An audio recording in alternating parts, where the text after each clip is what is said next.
UDF-ഉം LDF-ഉം തുല്യനില കൈവരിച്ച കോഴിക്കോട് തിരുവമ്പാടി പഞ്ചായത്തിൽ പ്രസിഡന്റ് സ്ഥാനത്തിൽ അനിശ്ചിതത്വം തുടരുന്നു.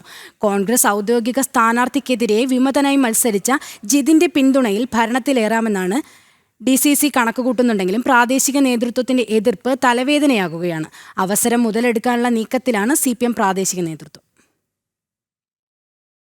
തിരുവമ്പാടി 19-ാം വാർഡിൽ LDF-ഉം UDF-ഉം 9 സീറ്റ് വീതമാണ് നേടിയത്. കോൺഗ്രസിന്റെ ഔദ്യോഗിക സ്ഥാനാർത്ഥിക്കെതിരെ വിമതനായി നിന്ന് മത്സരിച്ച് ജയിച്ച ജിതിൻ പാലാട്ടാണ് തിരുവമ്പാടി പഞ്ചായത്തിൽ ആര് ഭരിക്കണമെന്ന് തീരുമാനിക്കുക. വിമതനായി നിന്ന് മത്സരിച്ചതോടെ ജിതിനെ കോൺഗ്രസ് പാർട്ടിയിൽ നിന്ന് പുറത്താക്കിയിരുന്നു.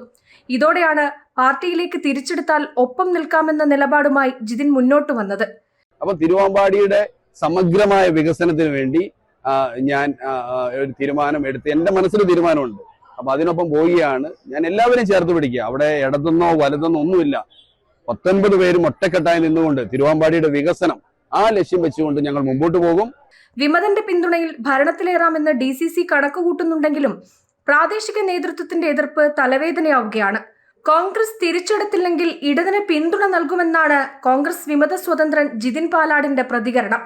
ഇതോടെയാണ് കോൺഗ്രസ് നേതൃത്വം പ്രതിസന്ധിയിലായത്. ജിതിന്റെ പിന്തുണയിൽ ഭരണത്തിലേറാമെന്ന പ്രതീക്ഷയിലാണ് CPM നേതൃത്വം.